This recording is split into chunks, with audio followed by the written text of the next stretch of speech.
Respected Sat Sangaji, Nanak Naam, Chardi Kala, Tere Pane, Sarbada Pala. Niyal Singh Paji has said some wonderful things this evening. While I was listening to him at the back, I was reflecting on what he had said. And while he was mentioning that, a story was going through my mind. It's a story which is told quite a lot back home. It's a story of a parrot. A man had gone to Africa and he caught a wonderful, lovely parrot that would talk. And he brought it back home and he kept it inside a cage. And after some time, the man was going to go back to Africa and he said to this parrot, "Is there anything that I can get for you, a gift or present?" And the parrot said, "Well, if you see any of my colleagues, can you please say hello to them?" So what happened was this man went on his journey and he saw some parrots, quite a lot of parrots on a tree. And when he said that, "Look, I've got one of maybe your brothers or your cousins at home in a cage, and he sends his regards and his hello to you." And a few of the parrots, a lot of the parrots flew away, and some of the parrots fell down like as if they had died. So this man got quite upset. When he came back, he said to everybody, "Look, I brought this present for you and that present for you." So he gave all his presents to everyone. And the parrot said, Did you give my message as well?" And the man said, "I did give your message, but I don't know whether it's your brother, your cousin, your father, your mother, or someone. When I told them that I've got you in a cage here, a lot of them flew away, but a few of them fell down and they died." So this parrot screamed and he fell down like as if he had died as well. So the man got upset and thought that maybe this parrot could not take the shock of this terrible news. So he opened the cage, took the parrot, and he threw it out on the garbage bin. The moment he threw it out, this parrot jumped up and flew up into a tree. When the man said, "What did you do? What's this that you have done?" And the parrot said, "This is what my message was." Sometimes, Satsangaji, when we have to come out of this earth, it's true they say we have to die while we are still living. That's the only way we can come. Like to come out of this room, there's one easy way, it's the door. We can either go through the door, but in life we all try going through the roof, the ceiling, the walls, the windows. If we want to come out of this world similarly, there's one easy way, and that's through a guru taking his naam and his seva. We are all sitting here today on Christmas Eve of 2004. And tonight I really want to look at a subject which is not very discussed commonly. It's a subject of poverty. Now, this is a very important topic which is important to understand on a spiritual path. It's true that Mother Teresa once said, there's different types of poverties. Like there's poverty not only of financial poverty, but there's poverty of lack of knowledge, of young age, of old age, lack of experience, lack of skills, living in a desert, living in a place where there is a lot of natural disasters, like the hurricanes, or living in mountainous areas. They're all different types of poverties. But Mother Teresa said that out of all of these poverties, the feeling of loneliness and of being unwanted is the most terrible type of poverty you can ever experience. But enlightened human beings have always said that spiritual poverty is the worst type. We should always try and have a look at what a value of a person is. Albert Einstein had a great saying. He used to say that the value of a man should be seen in what he gives and not what he is able of receiving. So what is the value of a person? Many I mean, a lot of people over the years have tried to sort of say that they'll try and bring man down so low, they'll say he's the biggest sinner and he's close to hell. He's the worst animal on this planet. But some will try and say that man is so high, he's just one stage below God. Many years ago, scientists tried to work out what the true value of a person is. So what they did is they took the human body and they looked at all the chemicals inside a person. All the magnesium, the iron, and phosphor, and various other magnesia, all these chemicals. And what they found, that out of all the chemicals that were inside the human body, out of that, they could make about 2,200 matchstick heads. The amount of iron, they could make a small, medium-sized nail. There was enough fat in there to fill a shaker. And there was about 6 bars of soap were inside. And when they added the value of that time, the value of a human being came out to be 98 pence. That was the value of a human being materialistically. But when we look at what does man actually give, if we have a look at the poetic genius of someone like Shakespeare, you cannot say the value of a person is 98 pence. Or if we have a look at great singers like Muhammad Rafi or Lata Mangeshkar ji or anyone like that, Michael Jackson, you can't say their value is 98 pence. Or if you have a look at an enlightened human being, such as Mahraz Darshan, Ram, Krishna, anyone, you can't say that their value is 98 pence. It's far more than that. Today, it's true that we all think that, when we look back at time, we are all very rich today. We've got to look back, if we just look back into our lives of about 50 years ago, what did we have? And what have we got now? I mean, 50 years ago, it's only the rich that had light in their homes. And today we've got that. It's only the rich who had carpets in their homes. And we've got those today. It's only the rich that had a water supply running in their homes. Today we've got running water. In fact, we've got running hot water into our homes as well. It's only the rich 50 years ago who could afford cars and planes, but traveling by planes. And today, we've all got cars in every home. Every member has got a car in our homes. Look at the amount of medical facilities that we've actually got. Today, we've even got toilets and bathrooms built into our homes. This is something with the rich had about 50, 60 years ago. So we are all very rich today.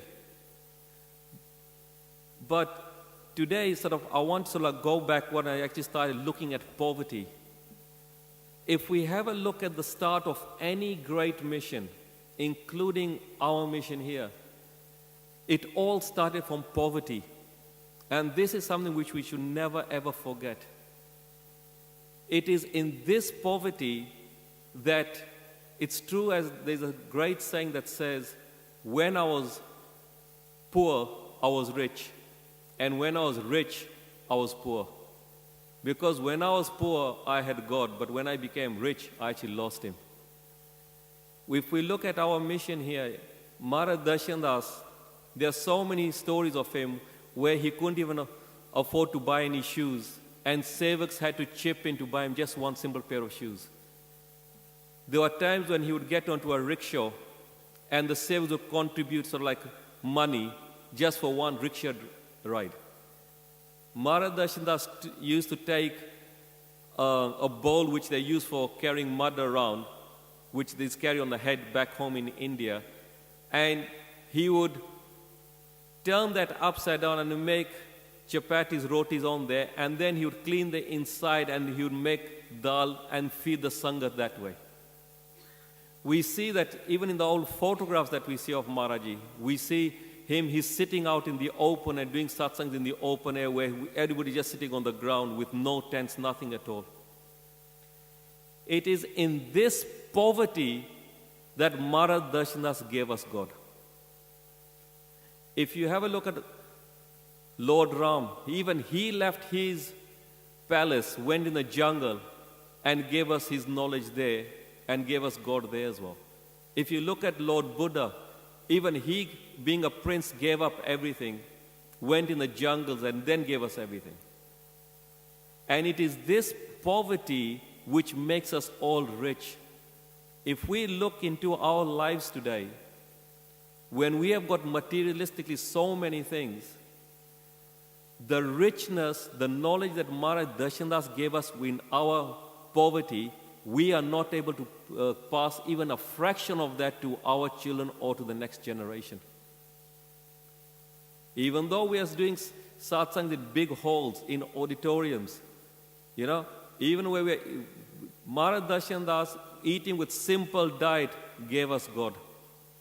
And it is this simplicity that now I've come to understand when we said that Guru Nanak Dev Ji asked for poverty, I understand it was this type of poverty where he was attached to God that he actually asked for in this world. And it is this poverty that we have forgotten about, that where we have come from, and we've become detached from God as well.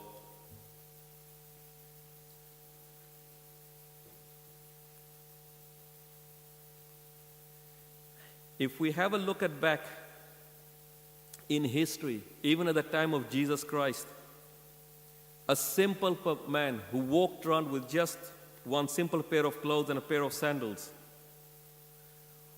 even he gave us his mission out of poverty.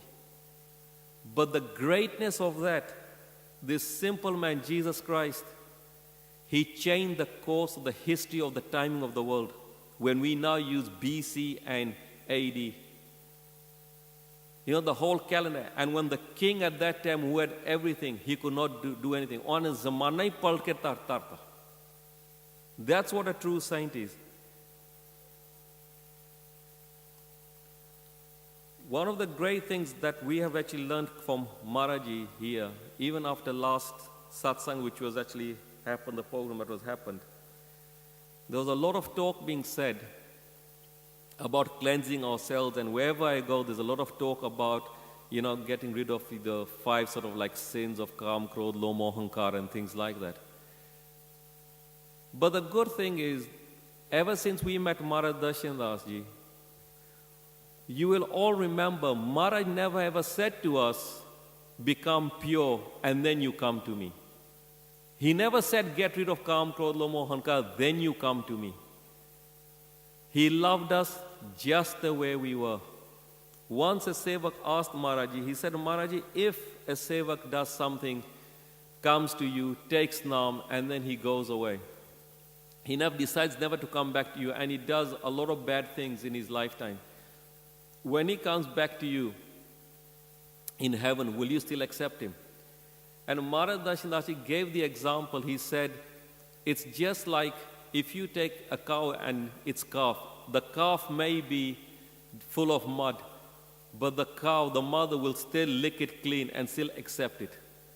He said that's the way a guru will always accept a sevak. No matter what we have done, the guru will never ever leave us. So don't try and think that but we have to be clean to come to God. Those are instances when Guru Nanak Dev Ji even went into a village and they wouldn't accept him into the village. They said that, look, we've got a lot of goodness in this village. We don't need any more holy people in this town. And Guru Nanak Dev Ji asked for a glass of milk, a bowl of milk. When they brought this bowl of milk, he put a flower on there and the flower started floating. And the message that Guru Nanak Dev Ji gave to them is that there is never ever enough goodness. Because if this milk was that good and that pure, it would have absorbed, the flour would have sunk to the bottom. But because the flour is floating, there's always room for us to improve ourselves as well. A lot of people do tend to sort of like think that maybe when I come on a spiritual path, I've got to clear everything. It's just 50 years of my life have taught me one thing. If you take your house, you cannot clean your house just once and then say, I have cleaned my house once, now for the rest of my life I don't need to clean my house at all. It's something which you have to do on a daily basis. It's similarly with your mind as well. Don't think that, yes, that even if you, in a house, you decide, okay, I've cleaned my house, I'll shut all the doors and the windows, and now my house will stay clean forever. It doesn't happen. Still dust will come in, and still cobwebs will come inside your home. Similarly, even if you decide not to even go anywhere, your mind will generate its own cobwebs, it will generate its own negativity, which we need to keep on cleaning on a daily basis. That's the great thing. We don't need to be pure to go to God's house.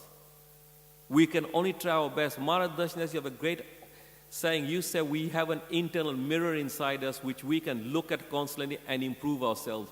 If we are laughing, you will see the image as someone laughing. If we are crying, we'll see the image as somebody crying. So if we can reflect on ourselves, we can only improve ourselves that way. A lot of people in this mission also get confused with the word duty. It's one word which I constantly finding is being used again and again. Oh, we are doing our duty, we are being our duty. In that process of doing that duty, we don't realize how many people get hurt in that process. Maharaji never ever taught us this, that yes, we should do our duty this way. This is not the right way of doing our duty. If I asked you all a question that, for all those people who are married, when you take your partners out to a restaurant, or you buy them something, or you buy your children something, a gift, or you take them on a holiday, is that a duty or is that love? I'm sure you'll all agree that is love. If you are doing that out of love, then that's the same way you should do the work of God as well. Duty is something which you do at work. You go there, you spend your 8 hours, 10 hours, 12 hours duty, and you get a wage at the end of the day. But if you're doing out of love, everything gets accepted. It is in love that they say that Pilni gave Juteber to Lord Ram. Even if you sort of like give the Lord whatever you do out of love, it will always be accepted. Don't ever think of it as duty. The thing is, we have all learned a lot of things this year and in our lifetimes. And today I really pray for everyone that whatever you have learned, it continues to shine in your lives and to guide you next year and for the rest of your life as well. And whatever goodness you have, to actually touch the lives of other people so that they may be touched as well. Because the greatest thing that's missing in this world is true love. Really accepting somebody from the bottom of your heart. As Lord Buddha used to say, it is better than 1,000 hollow words is to just say one word that brings people together. Tonight, I really would like to thank Maharaji for giving us this opportunity of sitting together. This is the best present that anybody can ever ask on a Christmas Eve. There can be no greater present than coming and sitting under the shelter of Mahraz Darshan Das and experiencing the love of the Sangat here, sitting together and eating together. If we look at the African continent, where I come from, what I noticed there is a lot of the African people would sit together and they would have one pot of vegetables and they would have one pot of, it was like a mashed potato but made out of maize or something else like that. And they would all eat together out of one pot. And at that time, I used to think that this was very, very strange, why they were actually doing that.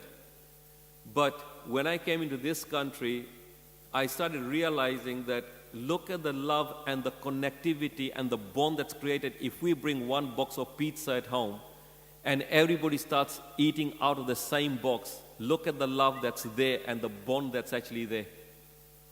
And what these African people were actually doing by eating together out of the same pot, they were creating such strong family bonds and ties that what Jesus Christ said, that a family that eats together and prays together is a family that always stays together.